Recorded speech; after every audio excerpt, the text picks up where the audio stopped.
하는 가운데 우리 성가대가 날로날로 실력은 모르겠는데 은혜는 충만해지고 있습니다. 은혜로 승부하는 우리 성가대, 정말 한국교회를 대표할 만한 그런 성가대인 것을 더 이상 어떤 말을 해야 아멘 하실까요? 예, 우리 옆 사람하고 이렇게 다시 한번 인사합시다. 웃으면 복이 옵니다. 예. 어젯밤에 목양실에서 이렇게 저는 되게 토요일은 목양실에서 자게 되는데요. 한참을 잤다 생각 눈을 떴더니 시계를 보니까 3시 반이더라고요. 아이고 벌써 하루가 시작되는구나 싶어서 화장실에 가려고 폭로해 놨더니 2층 로비에 불이 켜져 있는 거예요. 그래서 아니 내가 불을 분명히 껐는데 왜 불이 켜져 있지? 올랐더니 교회당에도 불이 켜져 있는 거예요. 아 이게 누가 왔나 보다.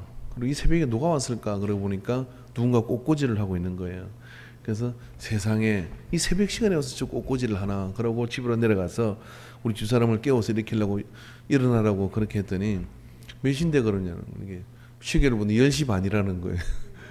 예, 그것은 토요일 10시 반인 거지, 밤 10시만.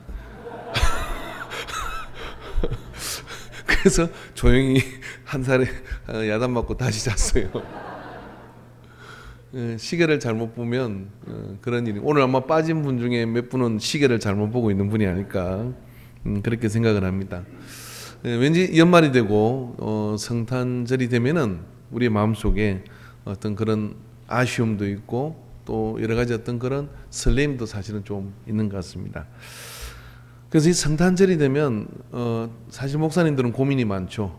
절기에 해당되는 어떤 본문이나 선택할 수 있는 설교나 이런 것들이 지극히 제한적이기 때문에 그렇기도 해요. 그래서는 용감하게 베들레헴에 대한 설교를 다시 하기로 그렇게 했습니다. 그래서 오늘도 우리가 베들레헴에 대한 이야기를 나누도록 그렇게 할 건데요. 이 베들레헴이라고는 지역을 가만히 묵상하고 또 생각하면 할수록 참 재미있는 지역이다는 이런 생각이 들어요. 왜 그러냐면 이 베들레헴이라는 지역은 성경에 나오는 어떤 도시 중에 지극히 적고 그리고 특별한 어떤 그런 중요성을 가졌다고 보기에는 어려운 지역인데, 이 베들레헴에는 베들레헴을 배경으로 한 다윗의 이야기도 있고 또 베들레헴에서 예수님이 나시기도 하지만 이 베들레헴은 또 성경에 당당하게 66권의 성경 중에 한 성경을 차지하고 있는 룻기라는 성경이 배경이 되는 곳이 베들레헴이기도 합니다. 그래서 더더군다나 이 성탄절이 되면 이 베들레헴은 그런 세계적인 이목과 주목을 받게 되는 것이죠. 우리가 혹시 성탄절을 놓치게 된다 하더라도 걱정할 것이 없는 것이, 비행기를 타고 베들레헴으로 날아가면 이 베들레헴에서는 3번의 성탄절이 있어요. 왜 그러냐면 로마 가톨릭과 개신교에서는 12월 25일에 성탄절을 지내지만은 아르메니아 그런 공동체 신앙 그들에게는 1월 18일이 또 성탄절이에요. 그리고 동방정교에서는 1월 6일이 성탄절이고, 이 성탄절이라는 것은 예수님이 언제 태어난지 사실은 정확하게 누구도 알지는 못합니다. 그 날짜를 고정할 수가 없는 건데 나름의 어떤 그런 근거를 가지고 3번의 성탄절이 다 치러지는 곳이 어디냐? 베들레헴이에요. 왜냐하면 그 베들레헴에는 거기에 관련된 그런 교회와 또 방문자들, 순례자들이 있기 때문에 그렇습니다. 그래서 아무튼 이 베들레헴은 굉장히 성탄절의 중심이 되고, 성탄절의 중심이 된다는 이야기는 오늘 예수 그리스도가 인류의 구원자시라면 그 예수님이 또 중심이 되는 그런 역사와 삶이지 않습니까? 그런 가운데 베들레헴이라는 것은 당당하게 그 자리를 차지하고 있습니다. 근데 그 당당히 그 자리를 차지한 곳이는 촌동네입니다. 예루살렘에서 한 7km 떨어진 곳에 언덕배기에 있는 한 70가구 정도의 작은 이 도대리보다도 적은 그런 동네에서 일어난 이 놀라운 일들, 그런 가운데 왜 하나님께서는 이 베들레헴을 이렇게 주목하실까? 그리고 왜 베들레헴에서 이 모든 사건들을 이루어 가시는 건가? 그게 어떤 특별한 의미가 있지는 않은가? 그런 생각을 하죠. 그래서 오늘 이 말씀을 통해서 우리가 한번 생각해 보고자 하는 것은요, 우리 개개인의 삶이 한번 내가 그 베들레헴이면 어떨까? 그리고 우리 인간교회가 베들레헴이면 어떨까? 하는 그런 관심을 가지고 접근을 해본다 그러면, 하나님께서 베들레헴에 예수 그리스도를 보내주셔서 이 작은 동네가 전 세계의 중심이 되게끔 만드는 원리는 똑같다고 하는 것이죠. 그래서 그렇게 우리가 하나님이 일하시는 방법을 이 안에서 찾는다 그러면 이게 수지 맞는 거예요. 그리고 하나님이 일하시는 방법을 우리가 접근하고 다가간다 그러면 내 삶도 사람들이 볼 때는 저 자그마한 유다 땅 에브라다 베들레헴 에브라다야 너는 유다 중에 제일 작은 그런 어떤 고을이 아니냐. 그렇지만 절대로 너는 작지 않다 하는 것들을 우리한테 일깨워주고 있습니다. 왜 베들레헴을 선택했을까? 하나님 왜 베들레헴을 그렇게 쓰시는 걸까 할 때 이 베들레헴에는 하나님의 예언이 집중되고 있다고 하는 겁니다. 그죠? 오늘 우리가 읽었던 본문에 보면은 그곳에 예수 그리스도가 나시는 이유는 미가서 5장 2절 마태복음에서도 역시 이 본문을 인용합니다마는 베들레헴 에브라다야 너는 유다 족속 중에 작을지라도 이스라엘을 다스릴 자가 내게서 내게로 나올 것이라. 그의 근본은 상고의 영원에 있느니라. 근본 하나님께서 유대 땅 중에 오는데 오시는 이유가 뭐냐면 베들레헴 에브라다가 가장 작은 고을이기 때문에, 그리고 오셔서 세례를 받으시는데 세례를 받는 것은 이 땅의 지구상에서 흐르는 전 세계를 통틀어서 흐르는 가장 낮은 곳에 흐르는 땅이 요단강이기 때문에 그곳으로 가시고 그곳에서 세례를 받으시고, 그러니까 예수님이 오시면 이 인간계에 올 가능성이 굉장히 높아요. 그렇게 아멘하면 오시다가 돌아가실 것 같아요. 오시다가 돌아가시는 게 아니고 다른 곳으로 가실 것 같아요. 미가 선지자는 이 베들레헴을 향해서 예언을 하는데 자기도 잘 모르는 예언을 어쩌면 하는 겁니다. 어떤 예언이냐면 왕중 왕이 오시는데 우리를 다스릴 이스라엘의 왕 정도가 아니라 전 인류를 구원할 메시아가 오게 되는 그 사건을 이 미가의 예언을 통해서 선포되어지게 되는 것이죠. 그러나 지금부터 2000년 전으로 돌아간다 그러면 우리에게 재미있는 한 사건이 보입니다. 동방의 박사들이 왔을 때 이 유다 땅에 왕이 난다고 하는데 어디서 나느냐고 묻죠. 근데 헤롯은 그것을 모릅니다. 이스라엘의 대표자 왕인 헤롯이 어디에 왕이 나는지를 모르고 있다 이거죠. 그래서 학자들을 불러놓고 어디에 왕이 나느냐라고 물어요. 그랬을 때 미가 선지자의 예언을 통해서 베들레헴 땅입니다라고 이야기를 합니다. 그 얘기는 어떤 이야기냐면 대다수의 많은 사람들은 이 예언을 잊어버리고 있었던 거죠. 2000년 전에 예수님이 오실 때는요. 그런데 말입니다. 하나님의 계시와 예언은 우리가 잊어버려도 하나님의 계시와 그 예언을 선포된 계시와 그 예언을 통해서 하나님의 때가 되면 하나님은 1.1핵도 없어지지 아니하는 그 말씀을 따라 예수 그리스도가 오시고 왕이 태어나고 우리를 구원하는 역사가 나타나는 줄로 믿습니다. 제가 부흥회를 총각대 아니고 총각대 같기도 해요. 부흥회를 이제 연합 부흥회를 하는데 참석해가지고 우리 누님이 다음날 강사님이 그러시는 거예요. 뭐냐면 내일은 제가 아침 예배에 오시는 분들한테 안수를 하도록 하겠습니다 그러더라고요. 그래서 아침 예배 가서 안수를 받아야지 그렇게 얘기를 했습니다. 그래서 이제 그러니까 우리 누님이 안수를 받으려면 뒤에 받으면 영빨이 떨어지니까 제일 먼저 받아야 된다는 거예요. 그러니까 그래서 나 그런 줄 믿고 그래서 이제 제일 먼저 가가지고 안수를 받으려고 40분 전에 가서 기다렸어요. 앞자리에 앉아서. 그래서 기다려가지고 안수를 딱 받았거든요. 근데 안수하기 전에 이 목사님 뭐라고 하면 지금 소천하신 것 같은데 이 목사님 뭐라고 말씀하세요? 오늘 내가 무슨 안수를 하고 또 기도를 하더라도 여러분 다 잊어버리세요. 그런 거예요. 잊어버려도 하나님께서는 다 때가 되면 역사하십니다. 이쪽만 믿음 있고 이쪽은 믿음 없고 역사하십니다. 예, 그러는 거예요. 그래서 이제 그런가 하고 잊어버리라 크니까 안 잊어버려져요. 그래서 뭐라고 안수하시느냐면은 탁 머리를 잡고 안수하시기를 하나님 나라에 큰 별이 되게 해주시옵소서. 예, 그 강사 목사님 그랬어요. 근데 그걸 안 잊어버려. 잊어버리는 게 안 잊어버려. 그래 큰 별이 된가 그래서 나는 이제 군대를 가서 장군이 되려는 겁다.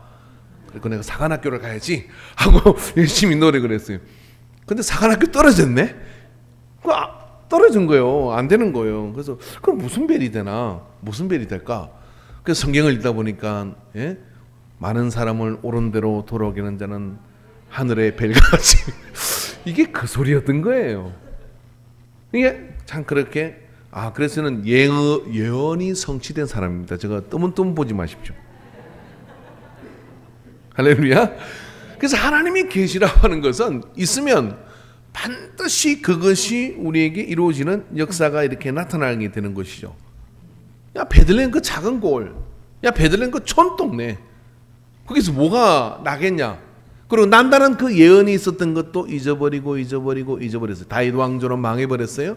베들레헴의 배경이 됐던 다윗 왕조는 영원할 줄 알았는데 망해버렸어요. 유다가 멸망하면 망해버렸고 새로운 왕조가 들었었고 그 다음에 또 다른 왕조가 들어서 이제 헤롯 왕조가 시작됐는데 베들레헴에 대한 예언은 더 이상 아무 힘이 없는 상태가 되었습니다. 그런데 2000년 전 성탄절에 하나님께서는 그걸 기억하고 어느 부흥회 때, 어느 기도회 때, 어느 예배 때 내가 하나님께 고백하고 서원하고 그리고 하나님이 내게 주신 그 감동을 우리는 잃어버려도 하나님은 기억하시는 줄로 믿습니다. 그리고 그걸 기억하신 하나님께서 어떻게 하시냐면은 그곳이어야만 한다. 그곳에 나의 아들을 보내겠다. 그곳에 예수 그리스도를 보내시겠다고 작정하시고 보내주신 겁니다. 그래서 여러분 예언은 참으로 중요합니다. 예? 그 예언은 얼만큼 중요하냐면요. 그렇다고 해서 지금부터 이제 다 예언기도 받으러 돌아다니지 마시고 내가 오늘 예언기도 받으러 안 다녀도 되는 것을 가르쳐 드릴게요. 여러분 예언이라는 것은요. 그 예언이 믿음으로 선포하면 예언이에요. 이게 무슨 이야기냐면요. 불교 신자들은 팔자예요. 업이에요. 그리고 사주팔자를 보는 사람은 모든 게 팔자예요. 참 쉽습니다. 팔자에 뭐가 끼었다. 팔자에 그러면 다 포기하고 오는 거죠. 그러나 여러분 우리가 제가 신앙을 가서 배울 때 처음 들은 이야기는 이겁니다. 그리스도인 신앙은 그리스도인에게 미래는 결정되어 있는 것이 아니라 수동적 상태로 기다리고 있다. 우리가 어떤 믿음을 가지고 선택하느냐의 문제다라고 얘기합니다. 그 두 이야기를 딱 종합해 보니 이런 이야기입니다. 야베스처럼 팔자를 따지자면 기구한 운명 가운데 태어났지만 주여 나의 지경을 넓혀 주시옵소서, 내게 복의 복을 더하여 주시옵소서라고 선포하는 사람이 이것이 계시가 되고 예언이 되어서 그 역사대로 되어지는 거예요. 그러니까 자기가 만들어가는 것이기도 한 것입니다. 아침마당에요. 정말 대단한 그 강연을 다니는 여자분이 나오셔가지고 저는 그게 하나님 음성으로 들리더라고요. 근데 그분이 한번 강연하면 한 시간에 300만 원 정도 넘게 받아요. 기업체 가면 500 정도 받기도 하고요. 맹강의를 합니다. 여자분인데. 여러분 우리 가운데 그런 분들이 나오기를 바랍니다. 근데 학교 다닐 때 공부를 못하고 시험을 망쳐 돌아오면요. 엄마가 탁 이러는 거예요. 어이구 너 어떻게 이렇게 공부를 못해가지고 뭐 어떻게 되겠냐 이렇게 책망하는 게 아니라 괜찮아 그러는 거예요. 왜요? 그랬더니 넌 태몽이 좋아. 엄마가 태몽이 좋대. 그래서 마음에 난 태몽이 중에 시험 좀 망쳐도 다음 나는 어차피 잘 될 거니까 어차피 나는 아주 잘 되게 돼서 막 태몽을 이야기하는데 막 삐까번쩍 저도 태몽이 있거든요. 우리 아버지가 저를 가졌을 때 큰 잉어 한 마리가 하늘을 날아더래. 하늘에 문 있고 그 하늘을 확 날아서 들어가더래. 얼마나 저한테도 그게 큰 위로가 되는지. 그 태몽이 좋아 그러는 거예요. 그러니까 정말 태몽이 좋은 줄 알고 그래 낙심하지 말고 열심히 하자. 그래 낙심하지 말고 열심히 공부하자. 그리고 공부하고 정말 오늘 보니까 이런 강연을 다니는 사람이 된 거예요. 엄마를 데리고 다니고 맛있는 거 사주기도 하고. 그래서 궁금해졌어요. 그래서 엄마한테 물었어요. 엄마 그 태몽 얘기 다시 좀 한번 해줘봐. 그러니까 무슨 태몽? 그러더래요. 그게 있잖아. 삐까번쩍. 그러니까 그거 내가 지어낸 이야기야. 네가 하도 낙심하길래 내가 지어낸 이야기야. 그 순간 알았대요. 그게 엄마의 상상 속에서 지어낸 이야기지만 그게 내 믿음이 되었구나. 그리고 지금 내가 그런 상태가 된 상태에서는 그 태몽이 이제 더 이상 없어도 아무 필요가 없는 것이죠. 베들레헴 에버라다가 적다고 베들레헴이 초라한 고을이라고 이제는 그런 게 필요 없습니다.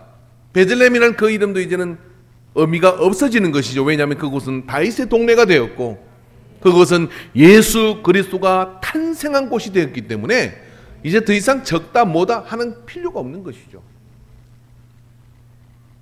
자, 여러분, 그렇다면 우리 인간교회와 여러분의 가문과 여러분의 인생이 이러면 어떨까요? 베들레헴처럼 우리가 믿음으로 선포하는 예언을 만드는 겁니다. 아마 모르긴 몰라도요, 인간교회도 여기 86년의 역사를 가지고 있고 1932년에 개척된 지역이고 교회입니다. 그 가운데 수많은 믿음의 사람들이 있었고 여기서 눈물을 흘리며 가마 위에서 자기의 삶을 드리며 흑백도를 찍어 나르며 그렇게 하나님께 드렸던 헌신의 사람들이 있었을 거예요. 그 헌신의 사람들이 그냥 있겠습니까? 그 가운데 이 교회를 향하신 환상과 능력과 꿈을 가지고 기도하고 매달리고 나갔을 거예요. 여러분, 그것을 우리가 재조명해 봐야 됩니다. 그리고 그 재조명된 그것은 여러분 하나님의 때를 따여 반드시 선포되어지게 되는 거예요. 제가 서산에서 초임 목회를 시작했을 때 서산 성현면 예덕리에 있는 구세훈 교회, 얼마 전에 또 자선남매한다고 행담도 와가지고 전화가 왔길래 달려가 봤습니다. 근데 그곳에 가니까요, 산 언덕배기를 이렇게 깎아가지고 옆에는 언덕이고 그 교회가 한 20평 안 되는 그런 교회가 하나 이렇게 세워지고 사택이 한 5, 6, 7평 정도 그렇게 되는 작은 시골 교회입니다. 전임 사관님이 인교에 가면서 이러더라고요. 여기는 진해가 많이 나와요. 섭해가 뱀도 많이 나와요. 나는 진해 싫어하고 뱀 싫어하는데 어떡하지? 그래서 아침마다 나가가지고요, 그 옆에 산 언덕을 가지고 주여 이 산을 옮겨 주시옵소서. 옮겨 주시옵소서. 그랬어요? 진짜? 난 그냥 해봤어. 말씀이 돼 있으니까. 아, 그랬더니요, 간지 한 2달인가 3달 됐을 때 갑자기 포크레인이 오더니 옆에 산 언덕을 까기 시작하는 거예요. 까요? 왜 그러냐 그러니까 축사 지을 거래. 난 축사가 뭔지도 잘 몰랐어. 아, 속효는 축사를 짓나 보다. 난 산이 옮겨지는 게 좋아가지고 좋아라, 더 이상 뱀 진해 안 나오겠구나 막 그랬어요. 축사 지을 거라고 밀더라고요. 다 밀고 난 뒤에 그 밑에 집이 하나 있었는데 집에서 민원을 냈어요. 그다 축사를 지면 우표수 다 내려올 건데 그거 절대로 허락 안 된다 하고 민원을 집어넣어가지고 3만 밀어놓고 축사는 못 지었어. 나 축사 지었으면 큰일 날 뻔한 거 아니에요. 그게 막 똥파리 날아가고 막 그럴 건데 뭣도 모르고 나는 또 교인들한테 그랬죠. 여러분 저 산이 옮겨졌습니다. 그랬는데 지나고 밑에 집에 민원이어가지고 안 됐어요. 그러다가 한 1년쯤 지났나 2년쯤 지났을 때 교회 한 달에 헌금이 20 얼마 나올 때예요. 그러니까 얼마나 열악하고 할머니들밖에 없는 교회예요. 근데 할머니 근사님이 이러는 거예요. 목사님, 사관님 새벽에 기도하고 꿈을 꾸는데 예수님이 저 산 위에 탁 앉으셨어요. 여기다가 내전을 지을 것이다. 그러셨다는 거예요. 솔직히 내가 아멘이 안 되더라고. 뭔 힘 가지고 그걸 짓냐고. 내 때는 아닌 것 같다는 생각을 확실하게 했었어요. 근데 아무튼 그렇게 어떻게 목사가 뭐 딴 말 할 수 있습니까? 아멘, 믿음대로 될 줄로 믿습니다. 그랬어요. 그러고 저는 이제 신학대학을 가야 되고 또 그래야 되니까 5년 있다 그곳을 떠나게 됐는데, 떠나고 난 뒤에 바로 그 이듬해 2년 지난 다음에요, 뒤에 오신 여자 독신 사관님이 바로 그 자리에다가 빨간 벽돌로 교회를 큰하게 지었어요. 어떻게 지었냐 그랬더니까 그 예덕리에 나갔던 분들이 십실반 자네들이 도와가지고요, 그렇게 해가지고 거기다 사택도 멋지게 짓고 그렇게 다 지었어요. 본래 있던 그 교회는 건강정진실로 사용하고 옆에다가 교회를 탁 지었어요. 야, 아이고, 계시는 이루어집니다. 옆에 있는 분에게 이때는 자다가 깰 때다. 할렐루야. 입술에 선포되는 믿음대로 됩니다. 입술에 선포되는 믿음이 계시가 되는 거예요. 베들레헴이라는 이 지명은 뜰 수 없는 지역이고 그럴 수 없는 곳이지만, 그러나 그곳에서 예수 그리스도의 하나님의 감동을 받은 미가 선지자의 예언이 그 어떤 세력과 역사의 그런 격동기의 그 모든 요동치는 변화 속에서도 말입니다, 구약시대에 예언되어 있던 그 예언은 그대로 그 밑으로 흘러가지고 하나님이 그곳에 예수 그리스도를 보내주셔서 베들레헴이 전 세계의 이목을 끄는, 그리고 그런 복된 장소로 쓰임 받는 곳으로 만삭된 마리아가 그곳으로 가게 되는 거예요. 그러니까 믿음의 말로 내가 받은 그 은혜와 오늘 예배 시간도 하나님의 말씀을 통하여, 그리고 내게 감동된 내 가슴에 온 그 믿음의 말로 받은 그 감동된 그 말씀이 있다 그러면 그 말씀이 나의 삶을 그 어떤 것보다, 그 어떤 방해보다도, 그 어떤 그런 혼미함보다도 다 그것을 뚫고 이기는 역사를 이루게 될 줄로 믿어요. 그래서 우리는 신앙생활을 하는 거죠. 그래서 우리는 믿음생활을 하는 겁니다. 그래서 여러분, 교회가, 우리 인간교회가 제일 먼저 해야 될 일은 어떤 일이냐면 이런 믿음의 말들을 살려내는 겁니다. 믿음의 선포들을 살려내는 것입니다. 하나님의 역사들을 다시 재조명해 보는 겁니다. 여러분의 가문이 힘들고 어렵고 여러분의 가정이 힘들고 어렵다 그러면 그 가운데 하나님께 내게 약속한 언약을 깍 붙드십시오. 그리고 그 붙드는 언약을 통해서 내 삶을 선포해 보시기 바랍니다. 하나님이 계신지 안 계신지 그것조차도 의심스럽다면 적어도 좋은 말이라도 해보십시오. 나 오늘 교회 가기 시작해서 이제 내 인생은 달라질 거야. 자, 이 사람에게 나 이제 교회 가기 시작했으니 내 삶은 달라질 거야. 안 하잖아요. 한번 해보시라니까. 다시 한번 시작. 당신에게 좋은 일이 일어납니다. 나에게도 좋은 일이 일어나고 있습니다. 공평하신 하나님이에요. 말하면 아무것도 안 생길 것 같고 안 될 것 같지만은 말하면 일어나요. 그죠? 아유, 나는 항상 여기 이 신앙이 좋아, 뭐 이 상태를 머무르는 게 나는 또 그 제발 새해는 제발 부탁인데 어디 가서 여러분 교회 신앙생활 하세요 그러면은 집사면 전 믿음 좋은 집사예요. 그렇게 하세요. 할렐루야. 근데 아유, 난 나이롱 집사예요. 그럼 나이롱 집사를 계속 19년도 살아요. 선포하는 대로 되는 거예요. 여러분, 베들레헴은 말입니다. 마을보다 큰 이야기가 있는 곳이에요. 마을보다 큰. 왜 베들레헴은 성경 하나를 차지합니까? 나오미의 슬픈 사연과 룻이라고 하는, 궁금하면 집에 가서 성경 보십시오. 룻기를 읽으시면 됩니다. 혹시 특별히 우리 저 시어머니 되시는 분들은 아들 장가 보는 좀 소용없고 룻기를 읽고 하나님, 예? 룻과 같은 며느리를 주십시오. 그렇게 기도하면 될지도 몰라. 혹시 될지도 몰라. 요즘은 없어요. 예. 큰 기대는 하지 마십시오. 근데 성경 하나를 베들레헴을 중심으로 이야기가 있어요. 사실 베들레헴에 가보면 별 볼 게 없어요. 근데 말입니다, 그 베들레헴에 가보면 가보고 싶은 것들 있죠. 뭡니까? 시어머니 나오미를 따라 룻이 남편도 없는 그 시어머니를 따라 저 베들레헴 언덕까지 어떻게 올라왔을까? 이방 여자 이 여인이 어떤 여기서 마음을 가지고 왔을까? 그 생각하고 그 언덕에 앉아보면요, 참 여러 가지가 생각이 들어요. 다윗이 베들레헴을 차지하고 있는 그 적들의 수중에 들어간 그 성 앞에 있는 우물이 먹고 싶어서 장수들에게 얘기했더니 세 장수가 적지를 뚫고 들어가서 그 우물을 퍼가지고 왔던 그 우물이 어디에 있을까? 예수님이 태어나실 때 들에 목동들이 있었는데 그 목동들은 어디서 하늘의 음성을 들었을까?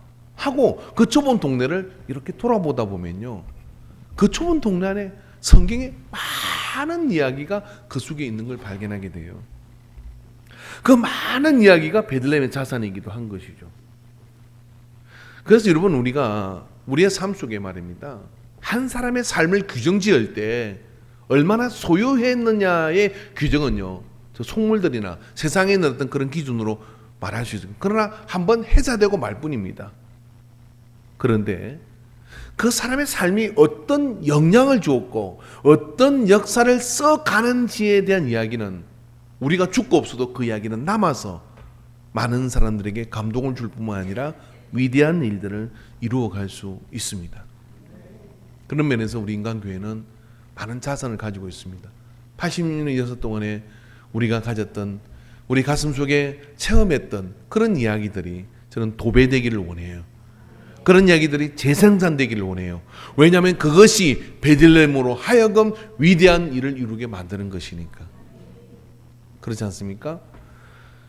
저는 하나님의 은혜로 영국을 몇 년 전에 가본 적이 있습니다. 그 영국을 몇 년 전에 갔을 때 영국에는 공장이 없더라고요. 왜 공장이 없나 그랬더니 산업혁명을 하면서 공장 때문에 공해가 너무 많아졌고, 그래서 그것 때문에 심각한 어려움이 있었다 그래요. 그래서 법으로 영국은 공장을 짓지 말자라고 결정을 했대요. 나쁜 사람들이죠. 그럼 어디서 삽니까? 영국의 다른 데서 지어라 이거예요. 그럼 영국은 뭐 먹고 살죠? 공부하지 않습니까? 그런데 영국은 잘 살아요. 그 뭐가 있냐고 그랬더니 여기는 문화적 인프라가 엄청 있다는 거예요. 그러고 보니까요, 작은 고을마다 그리고 지나가는 거리마다 다 갤러리예요. 오래된 100년, 200년 된 건물들이 다 있어요. 그리고 그 건물들과 그 성들 속에는 수많은 이야기들이 있는 거죠. 그것 하나 꺼내가지고 반지의 제왕 만들고, 그것 하나 꺼내가지고 해리포터 만들고, 그것 하나 꺼내가지고 007 만들고, 뭐 이런 식으로 팔아먹어서, 그러니까 조상들이 만들어 놓은 그 역사 속에 쓰여진 이야기를 팔아가지고 어마어마한 그런 어떤 그 나라의 위상을 만들고 있는 거죠. 뭐 좀 멀리 갔습니다만은, 하나님은 성경이 완성되어졌지만 우리를 통해서 사도행전 29장의 성령과 함께하는 역사를 써가기를 원하셔요. 한번 물어봅시다. 우리의 자녀들이, 우리가 언젠가는 없을 거 아니에요. 우리 집 애가 가끔 너 나하고 평생 살자 그랬더니 이렇게 얘기하더라고. 언젠가 시간이 지나면 아빠는 죽게 될 거고, 그럼 나 너하고 살아 그러는 거예요. 시집 가겠다는 이야기죠. 보내줘야지 어떡하겠어요. 그 맞는 이야기거든요. 그런데요, 사실 우리도 누군가를 떠내보내기도 하고 그러잖아요. 근데 남아있는 게 있습니다.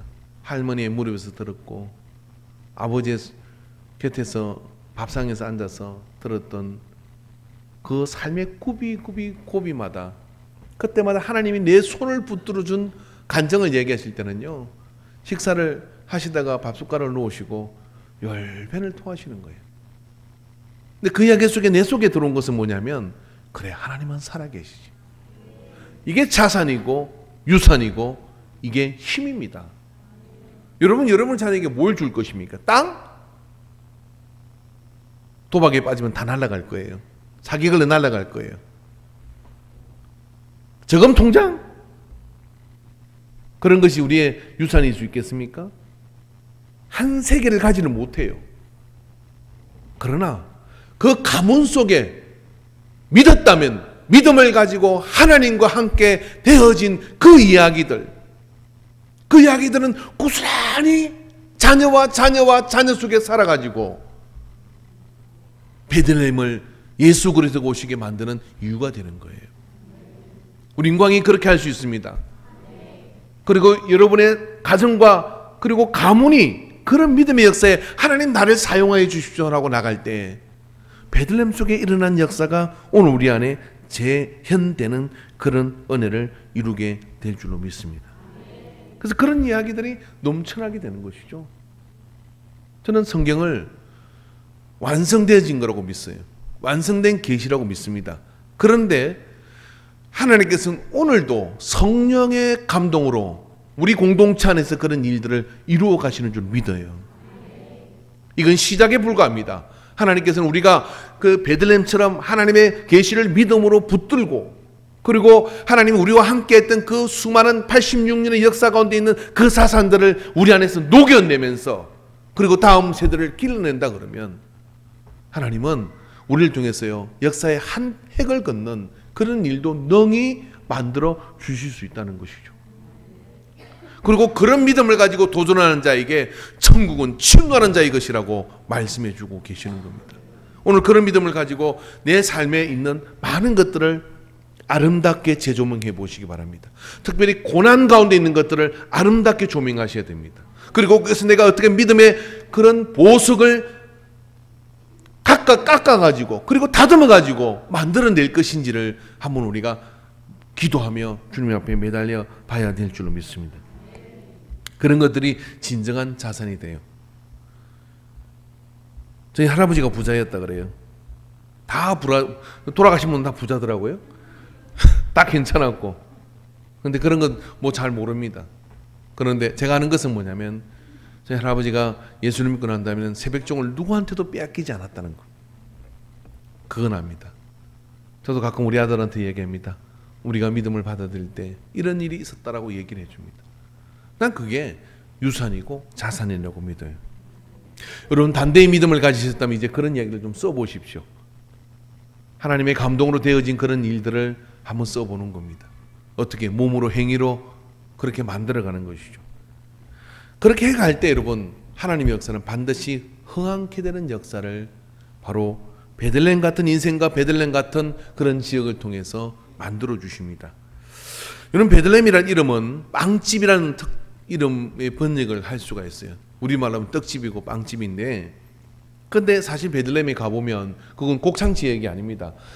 양들을 치는 곳이고 산비탈이 있는 곳이기 때문에 밀 수확과 별 연관이 없는 곳이에요. 근데 왜 그곳이 빵집일까? 사람들이 밀 수확이 많이 되는 그 좀 저지대에 있는 그곳으로 빵을 사러 갔지 왜 그곳에 빵집이라는 이름이 붙었을까? 지형이 그렇게 생겼을까? 성사학자들이 머리 좋은 사람들이 계속 연구해도 모르겠다라고 얘기하더라고요. 한 가지 이유는 압니다. 예수 그리스도가 생명의 떡이신 것. 할렐루야. 그래서 예수 그리스도 그 이름, 그 빵집이라는 그 이름이 보면 예수님께서는 요한복음 6장 33절에 하나님의 떡은 하늘에서 내려 세상에 생명을 주는 것이니라. 예수께서 이르시되 나는 생명의 떡이니 내게 오는 자는 결코 줄이지 아니할 터요 나를 믿는 자는 영원히 목마르지 아니하니라. 6장 48절에 내가 곧 생명의 떡이니라. 6장 51절에 나는 하늘에서 내려오는 살아있는 떡이니 사람이 이 떡을 먹으면 영생하리라. 내가 줄 떡은 세상의 생명을 위한 내 살이니라 하시니라. 예수님 직접 말씀이 말씀이에요. 예수님이 그렇게 말씀하셨다면 그 말씀에 합당한 나는 생명의 떡이라는 그런 삶의 정의 예수 그리스도에 대한 당신 자신의 선포가 가장 잘 맞는 곳이 뭐냐면 베들레헴. 떡집에서 떡은 나오는 거예요. 그죠? 무슨 이야기 하려고 그러나 궁금하시죠? 옆 사람한테 조는 사람 깨우시고 자 조는 사람 깨우시고 이렇게 얘기합니다. 이름을 가려. 안 하시네. 이름을 가려. 예. 성경보면 예수님 이름 말가 하나님 말 아브라함을 아브라함이라고 했고요. 야곱을 이스라엘이라고 했고요. 그 이름 가려면 어떻게 해? 목사한테 와야지. 아, 저 돈 벌겠네요. 그런 이야기 아닙니다. 우리가 주어진 이름 속에 의미가 있겠죠. 또 사랑하는 이들이 붙여준 이름이잖아요. 근데 말입니다. 그런 이름을 갈 것이 아니라 우리 안에 좀 그런 이름을 하나의 수식어를 가지면 좋겠어요. 베들레헴이 떡집이기 때문에 예수 그리스도가 오셨다고 한다 그러면 오늘 우리 안에 이런 이름을 가지면 어떨까요? 자, 옆 사람한테 한번 불러봅시다. 부르고 싶은 대로 부르세요. 그 대신 뭐 삐지리 집사 아니면 시어미 집사 이런 거 부르지 말고 좋은 걸로 부릅니다. 믿음 집사, 온유 집사, 충성 집사, 할렐루야, 양선 집사, 열심히 집사 한번 불러보세요. 시작. 딱 봐도 아닌 것 같으면 믿음을 가지고 부르세요.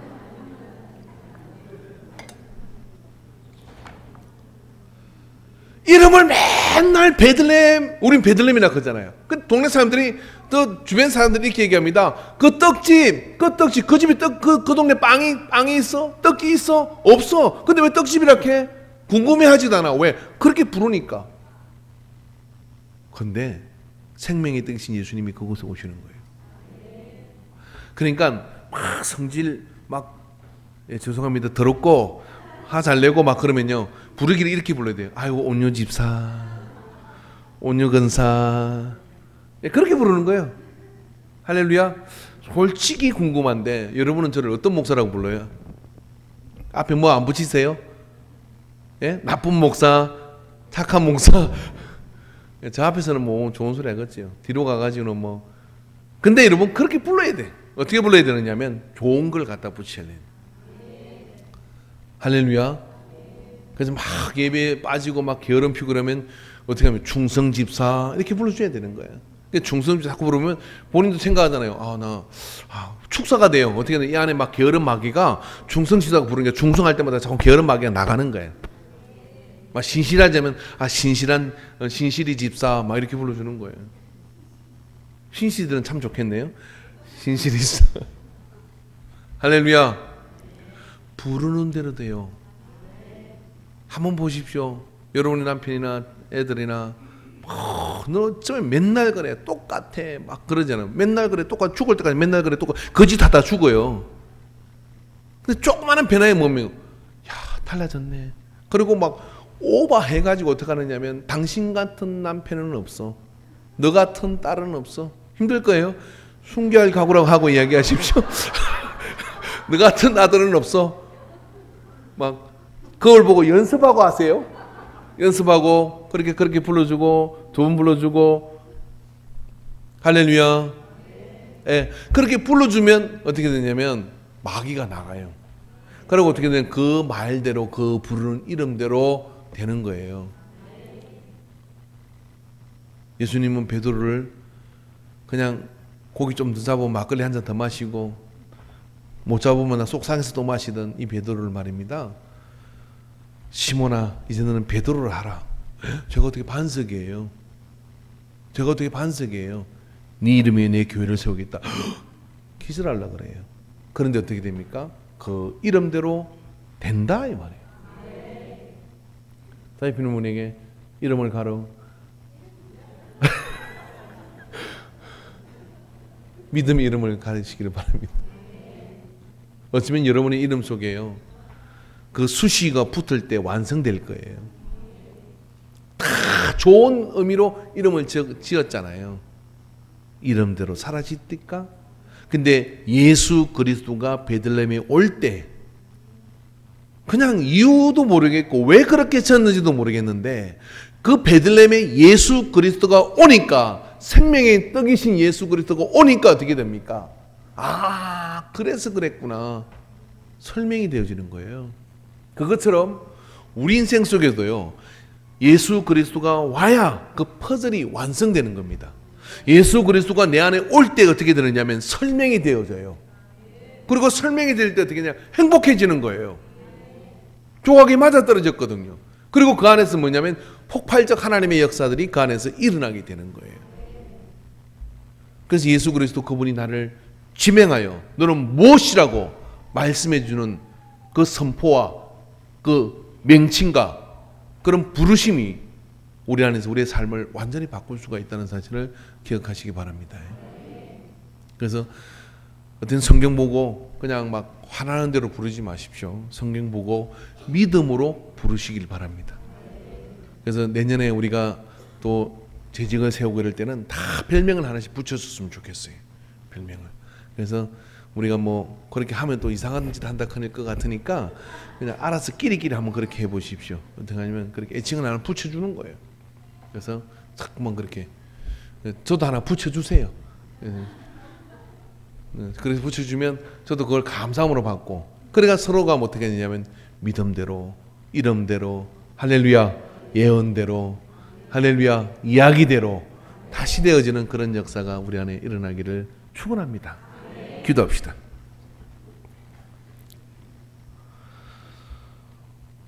오 주님, 초라한 그것이 예수 그리스도 오심으로 알게 되었고 설명이 되어졌고 그 베들레헴이 우주적 주목을 받는 곳이 되어졌습니다.